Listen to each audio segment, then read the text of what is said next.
হয়েছে তো আরো সুন্দরভাবে বলতে হবে, এটা ভালোভাবে শিখতে হবে। সেটা হচ্ছে কি, আহ, ঈমান কাকে বলে? ঈমানের শাব্দিক অর্থ হচ্ছে বিশ্বাস করা, স্বীকৃতি দেওয়া বা স্বীকার করা। হ্যাঁ, এর একটা আলাদা অর্থ আছে যেটা ইসলামের পারিভাষিক অর্থ। ইসলামের পারিভাষিক অর্থ হচ্ছে, ইসলামের পরিভাষায় ঈমান কাকে বলে?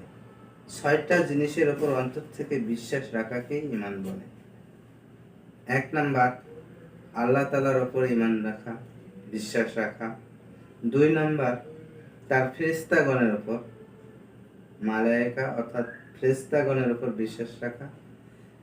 3 নাম্বার, তার প্রেরিত রাসূলগণ,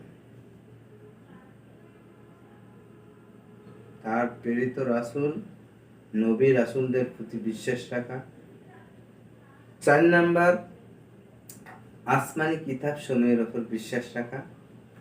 5 নাম্বার, শেষ দিবসের উপর অর্থাৎ কিয়ামতের দিনের উপর বিশ্বাস রাখা। 6 নাম্বার, তাকদীরের এবং তাকদীরের ভালো মন্দের উপর বিশ্বাস রাখা। এর নাম হচ্ছে, এটির উপর বিশ্বাস রাখাকে কি বলে? ঈমান বলে। বুঝতে পারছো? আর এই 6টা জিনিস, এই বিশ্বাসের উপর যদি কোনো সন্দেহ সংশয় তৈরি হয়, তাহলে সে ঈমান হারা হয়, তার ঈমান নষ্ট হয়।